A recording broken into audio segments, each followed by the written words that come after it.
Hi, welcome back to Authentically Peculiar with Marcia. Thanks for joining us on this wonderful episode with the Farmers, Jasmine and Charles Farmers, one of my favorite couples on the earth. Today, they're joining me as we open up dialogue regarding marriage, past trauma, and healthy relationships. So, welcome aboard. Just so it's a disclaimer out there. This is my daughter and son in love. Again, welcome aboard. Take a moment and introduce yourselves to us. Yep, so I'm Charles Farmer, married to this lovely lady, Jasmine Farmer. We have three very lovely children, Sanaya, Skylar, and Simeon. My tootie babies. And Jasmine? I'm Jasmine. We've been married for 11 years. And yeah.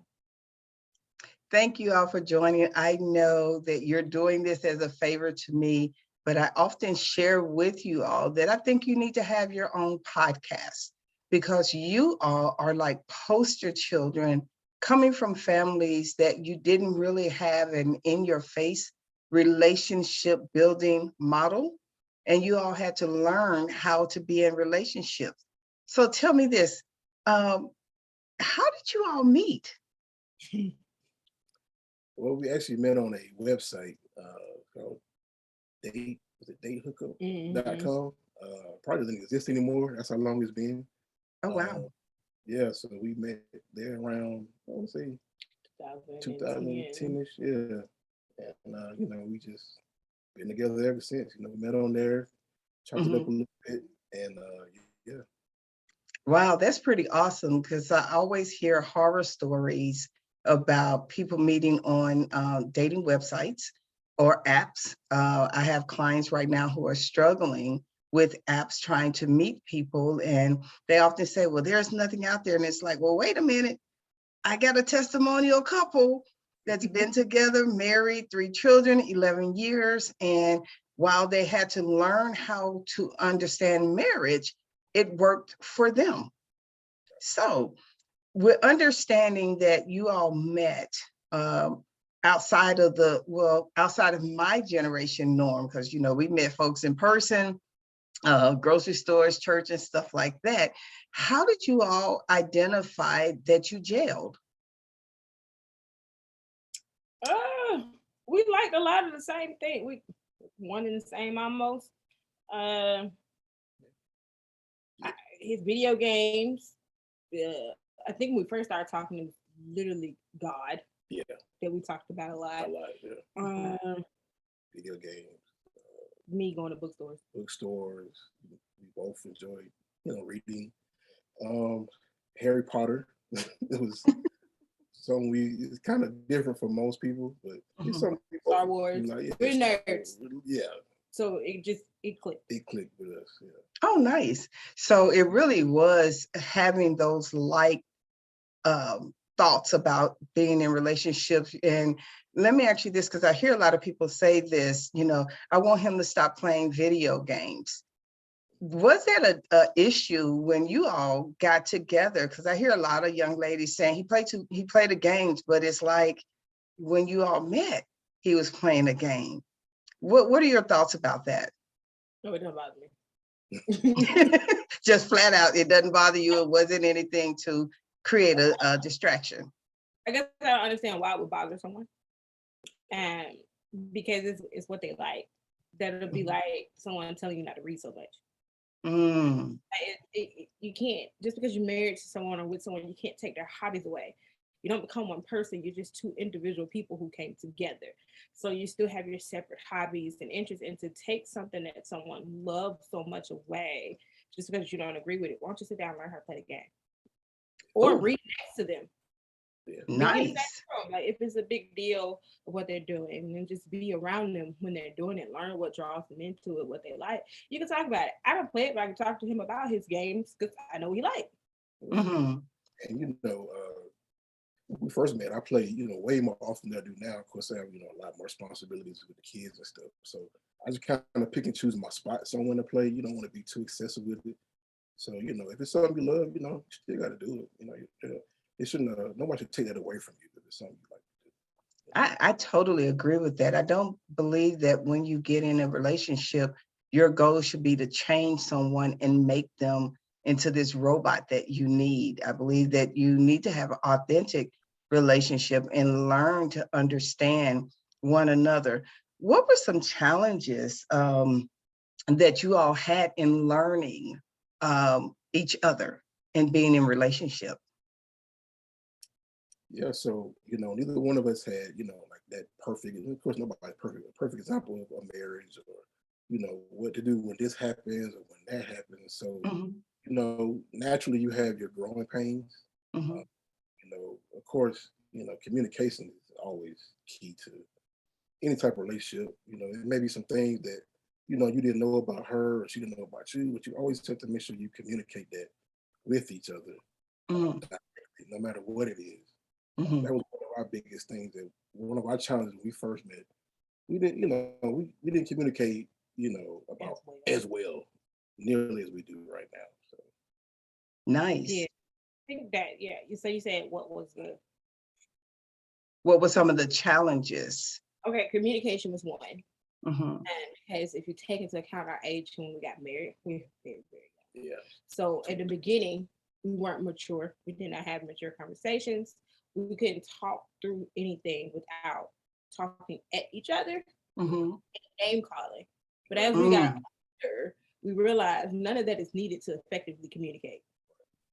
You can talk to someone by talking to them and not at them, and not degrading them when you're speaking to them, because they may not understand how something felt for you. In mhm. order for them to understand that, you have to be able to communicate that without lashing out. Right. So that was Awesome. growing pain. That one, communication was How long did it take you all to really start jiving through the maturity and learning to communicate based on each other's needs? a it while. took a while. Mhm, I mean, everybody's different. It wasn't like a specific moment. It's just progressing and just learning and mhm, listening. Talking more, being more open. Not being afraid to speak up. You're supposed to be your best friend, somebody you're supposed to be with for the rest of your life. So if you mhm. can't talk to them, who can you talk to? you know, That's a good point. So what I hear you all saying is you all intentionally learned how to communicate with each other. Not that it was perfect, not that it was something that you automatically knew, but you all became intentional with communication. absolutely. But you also have to learn the triggers, because there's certain words Mm, that set somebody off. mhm, You may not know that affects them until you see it the first time. And if they say something to you about it, respect them. Try your hardest to not use that word, even if it's something that belongs to your category. Know their triggers, know what hurts them deeply, and don't mhm. use it. Nice. Wow, that was pretty powerful. Understanding your partner's triggers, those trigger words, where you all may not have even had a conversation yet about what a trigger is, but when the person responds by snapping back or yelling or saying, "Don't say that," Mhm. putting that kind of in your repertoire to say, "Okay, I can't use that anymore. Mhm. Let me find something else." Or even having that conversation of, why does that bother you?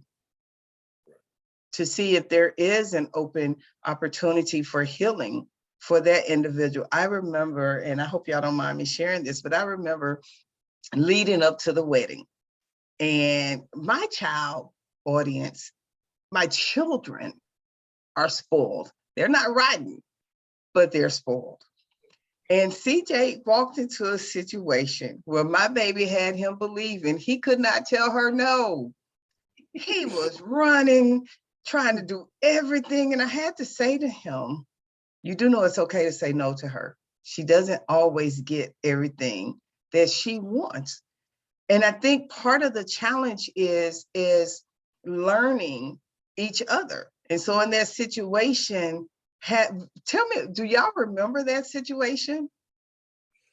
Uh, Not specifically, but I mean, it's been times where like you said, you have to say no, and your partner has to be okay with that. Mhm. You're not going to be able to get everything you want. But like I said, that goes back to communication. Like, hey, babe, no. And it's not like a parent and child situation. Right. Like, Right. It's more of a, hey, we got this amount in the bank. I want to do this. You like, nah, that's not gonna happen.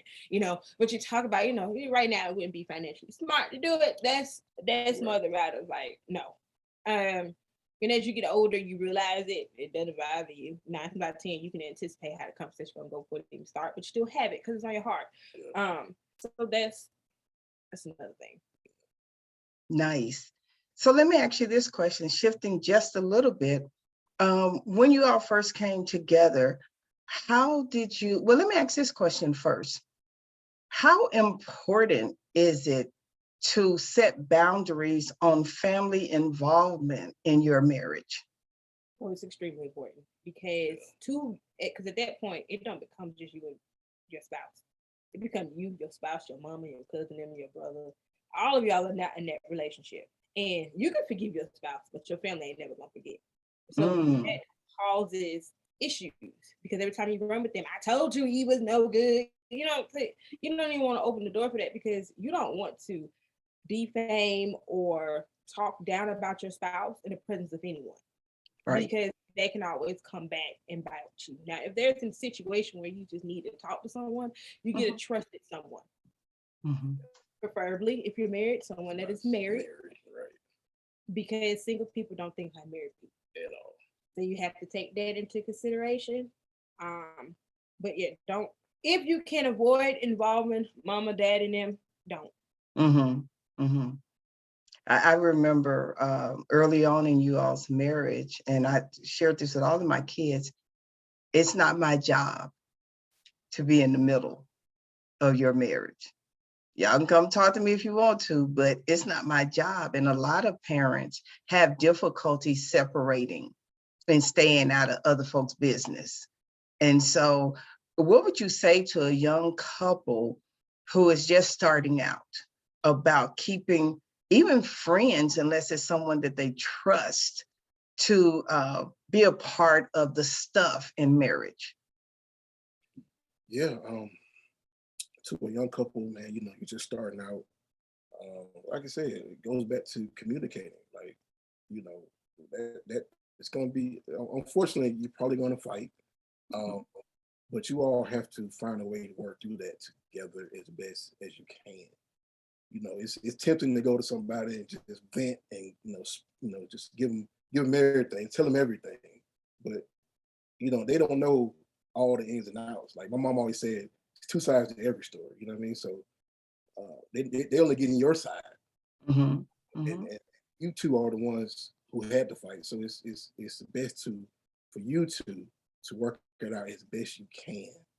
Absolutely, especially a first year or two couple like that. Yeah, and then when you're young, especially in today's society, you run to social media. Don't do that. Yeah, oh gosh. Don't put problems on social media because again, the world ain't forgiving as you. No. If you guys have a fight and you just don't want to talk to them at that time, step away. Before you say something that hurts somebody, step away. Come back and regroup when you got yourself together, because spewing words out of anger doesn't help the situation. But if you just need somebody to talk to, have that one one friend that you confide in that pretty much neutral to your spouse and you, because you want a friend that's gonna tell you when you were wrong. You're wrong. You don't want them just to be like, yeah, girl, no, you wrong, sis. Like, you want someone who's gonna say you wrong. Yeah. If you are wrong.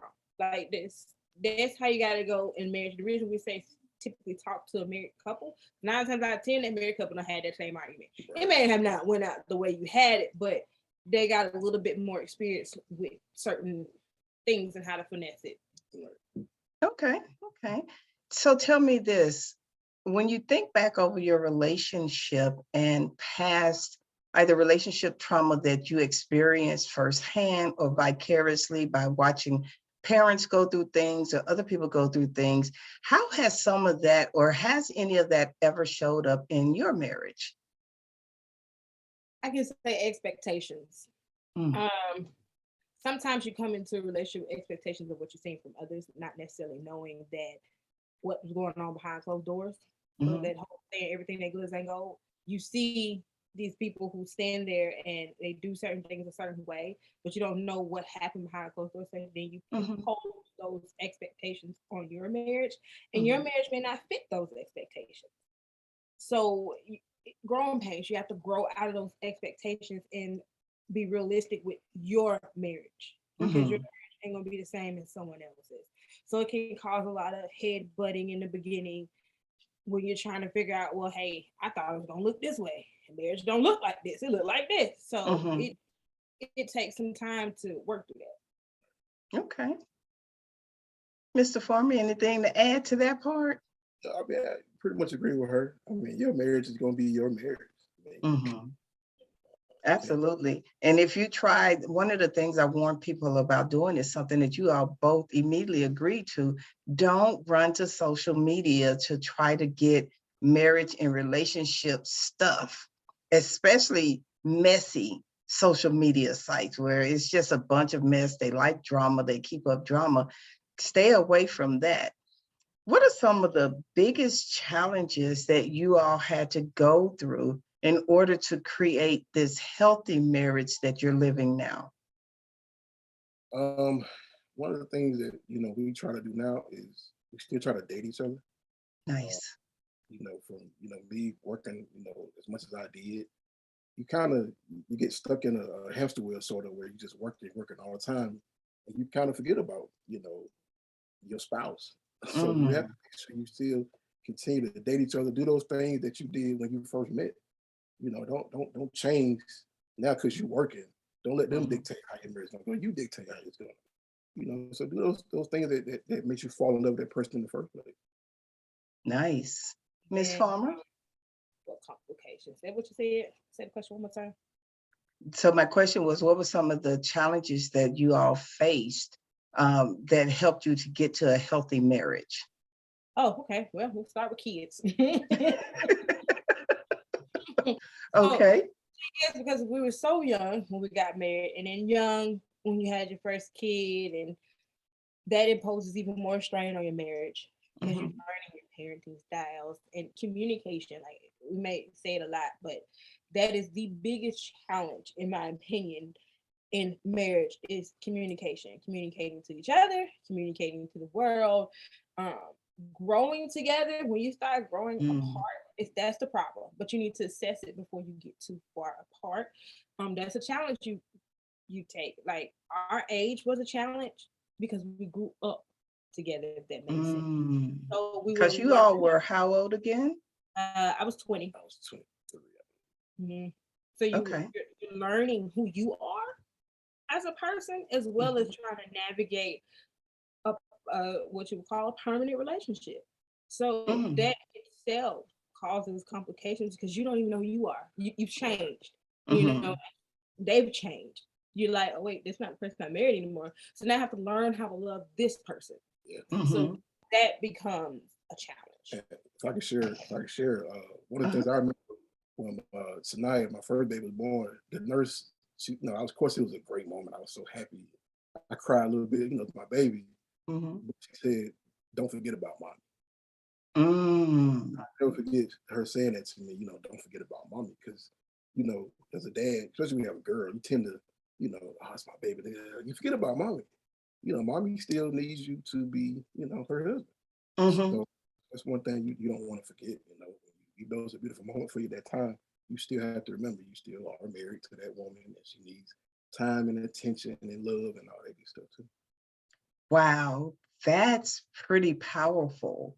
Um, don't forget about mommy. That thing just kind of sends some goosebumps through me because, most people tend to hover in the room. Oh my God, the baby, the baby, the baby, the baby. And when you said that, my mind went immediately back to that room filled with people and Jasmine on the bed by herself saying, I just want to see my daughter.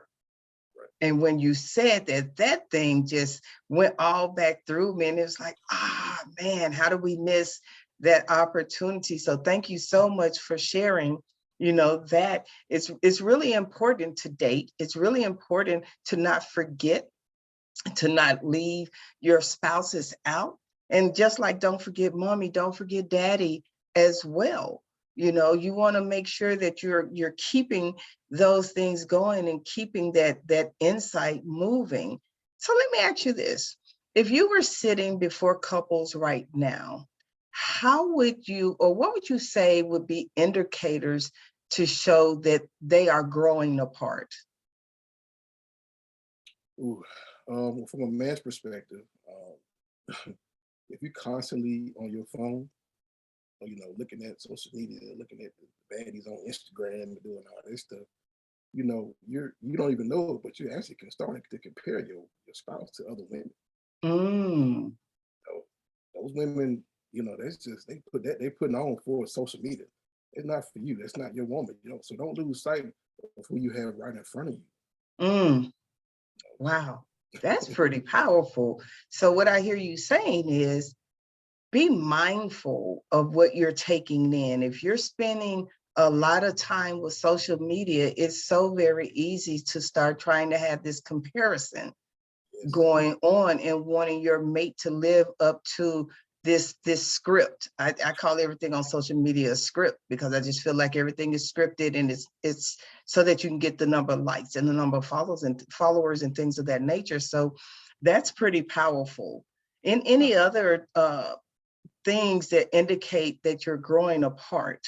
Yeah, when they're sitting there and they're talking to each other, they ain't listening to each other.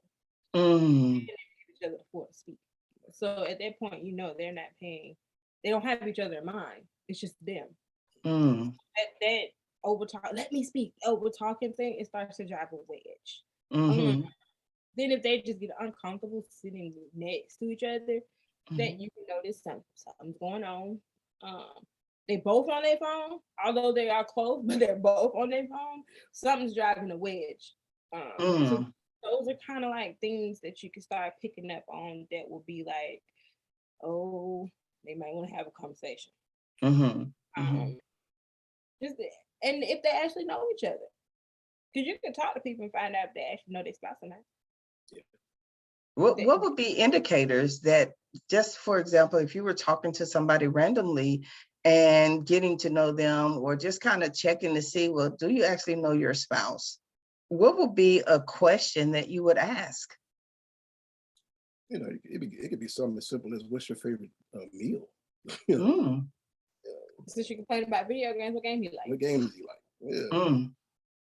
Because that means you don't even pay attention to what he's doing. It's just the simple fact that he got a control in his hand. You haven't taken the time to notice it, so you've been down his throat so much that now y'all starting to part and it's becoming an issue. But you never took the chance to say, hey, what is that? What is it? Yeah. Or like, you sit there and you could talk. If you talk to me 10 minutes, you're going to hear about the fact that I got a husband and 3 kids. I talk to you for 2 hours and you didn't mention your husband or your spouse in those 2 hours, y'all got a problem. Those are good indicators. Those are really good indicators for individuals to watch out for.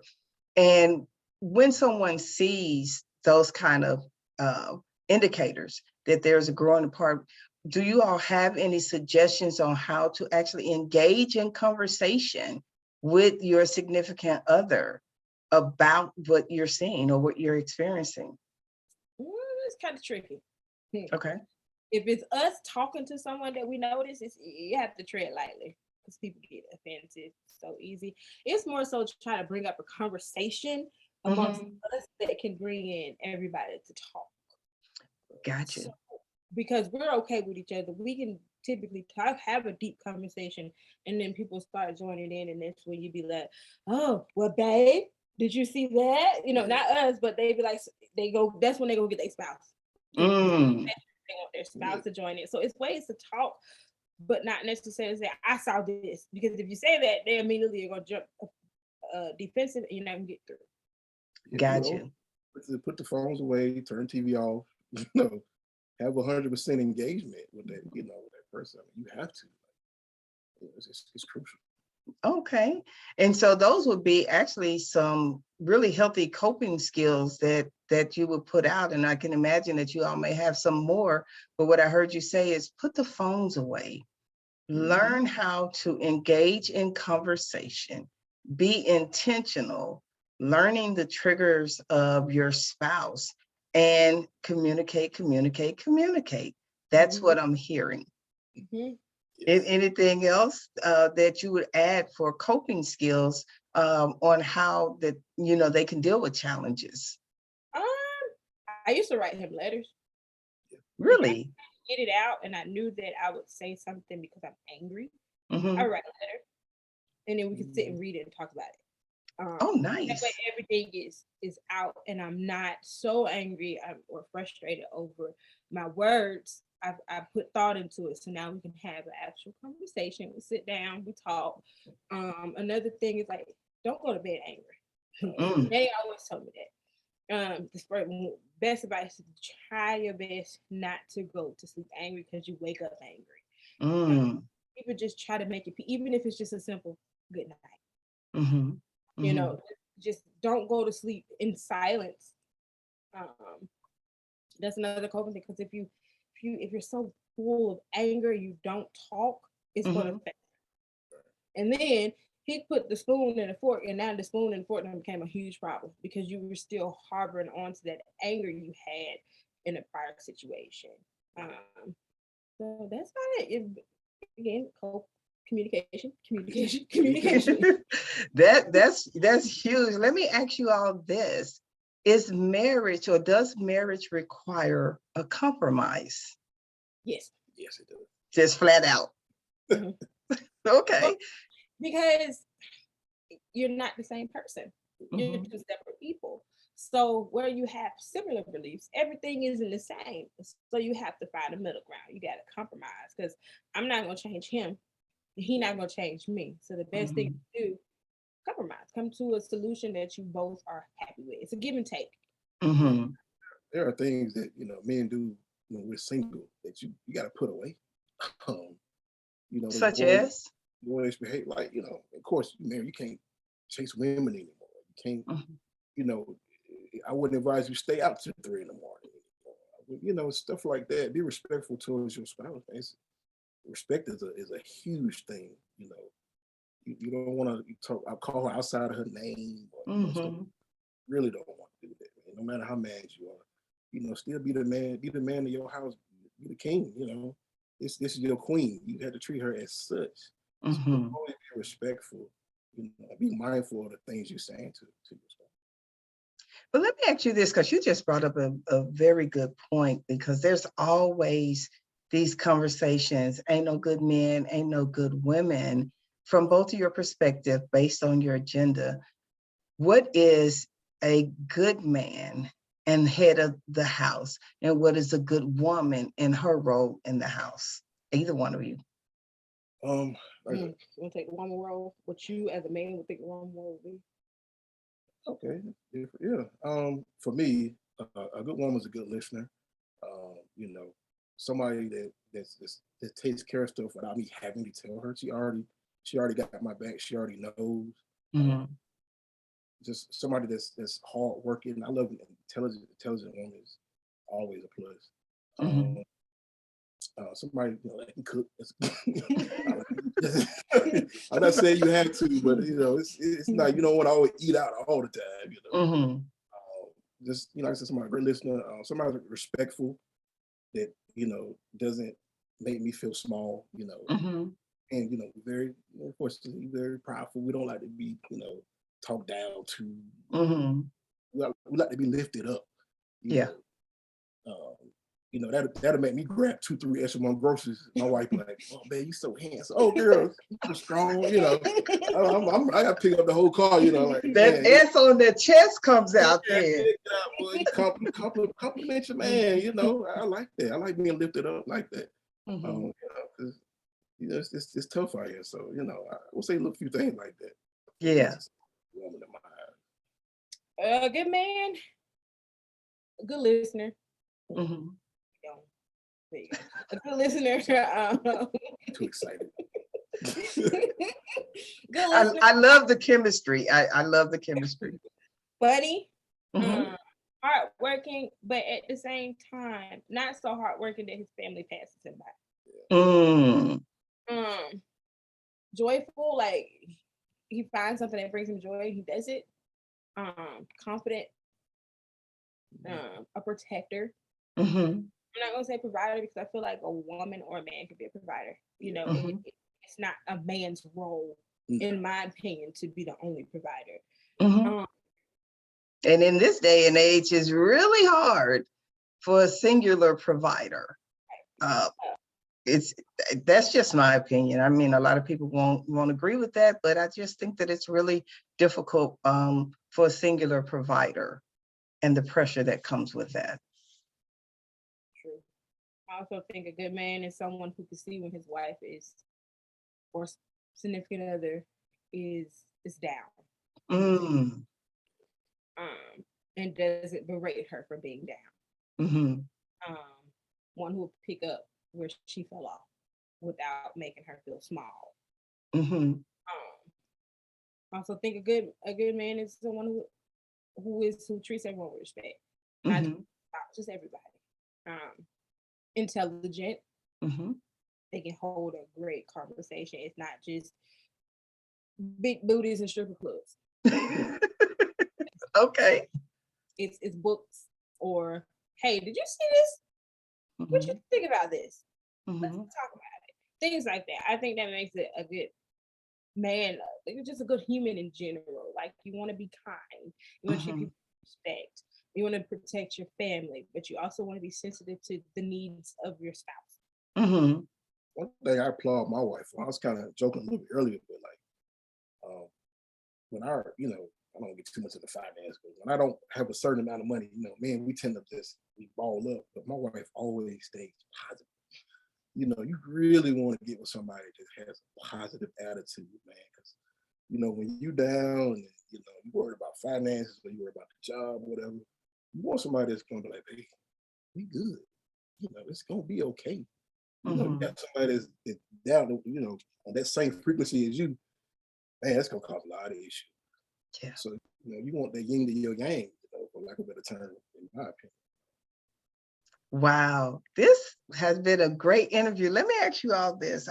I've shared with clients recently that every 10 years you need to be prepared to say, I do again. Because one of the things that you all mentioned was about that maturity, getting married at a young age, learning communication. What are your thoughts about every decade? You need to be prepared to understand that you are about to enter a relationship with someone that you hadn't met yet, because life continues to evolve. What are your thoughts? I think that's true. Don't have to be a formal, I do. But like, I believe that it's good because as you get older, you grow. As the world changes, you change. Once you start bringing kids in, as they get older, you change. So you guys have to grow together in that sense. You have to fall in love with their faults the same way you fell in love with the things that you like. Because those faults are going nowhere. I feel like if you can learn to love who they are in that moment, things will continue to work out. So yeah, I do every couple of years at this point. I mean, everybody's changing. Yeah, I mean, like I said, every year is going to be different. Going to be different challenges, different experiences. I would say, maybe as a couple, you can make a couple vision board to see, where you all want to be within the next 10 years. The next 10 years. Because right now, both of us are in school. I'm doing IT stuff. Wife is going to be a nurse, and that's going to change the dynamics of our relationship. She'll be working more, and I, possibly could be probably working less. Not as hard as I do now, but just right. What do y'all want to happen within the next 5 years, next 10 years? A house? Do you want, kids to go to private school? Like what? Talk that out as a couple, because there's gonna be some new things coming in now that you all need to be prepared for. For the next 10 years. Wow, phenomenal, phenomenal. If you had one last message to give to couples, singles who are looking, engaged individuals, what would be some of those messages? I would say patience Mhm. with yourself, Mm, with your spouse, and with those around you. Because not only are you learning how to be someone's spouse, mhm, also learning how to be a part of a new family. mhm, You're learning how your spouse likes things in a household. mhm, You're learning how they like their food, where they like their towel. So you have to be patient with yourself and your spouse because you're getting ready to go through a massive amount of growing pains. Even when you started dating, your growing pains gonna be different. Y'all be used to mhm. staying up to 5, 6 o'clock in the morning on the phone. You get married, you're gonna be asleep by 9. So you learn you're gonna have to have patience and work through. Don't be so quick to be like, fine, I'll leave. That doesn't solve Mm, anything. So if you feel yourself getting frustrated, remember, hey, this is new for me too. Let me relax, take my time, talk to your spouse. You gotta be patient with each other because getting married just ain't the wedding day. It's the life after. That's what you want. yes. So my message would be to single, married, or whatever, man, love yourself. Mm-hmm. Ooh, Because if you don't love yourself, you know, who gonna love, you know, Who can you who love? can you love? Like even you single, you know, love yourself enough to be patient and realize it's okay. It's mhm, okay to be single until you find that right person because you don't want to just jump into something. And you know, for my married brothers out there, love yourself enough to come home when you're supposed to come mm. home. Love yourself enough to be respectful to your wife, to your kids, you know, to your elders, whoever. Just you know, really just love yourself. Yes. Wow, wow, and wow. This was a phenomenal interview. I may have to bring you all back before we close out this season because there is so much wisdom between the two of you all with healthy relationships, really helping to change the dynamics and get people to understand there you don't have to be in fear of a strong relationship. You don't have to be stuck because you didn't see strong relationships in your life. I often tell you all that I admire you all because I know personally, Jasmine didn't get relationship functionality from her mama. That's just my true reality. She's, was able to see me married, but it wasn't healthy marriage, right? And so to see where you all have come from and where you are, I just really believe, and I'm gonna throw that plug out there again. I really hope that soon when you all finish this educational journey, that you all start a podcast on what it is being married, about being married, overcoming a lot of the hurdles. I would say, give me all of your social media stuff for people to contact you, but I don't want y'all to cuss me out about it. So you all can contact me on either marciablaine.com. Follow us on anything Authentically Peculiar with Marcia. Thank you, Charles and Jasmine Farmer, for joining us today, for giving us so many words of wisdom. As you continue to check out Authentically Peculiar with Marcia, remember the goal is to help you reach authentic living. Take good care, and we'll see you at the next episode. Bye.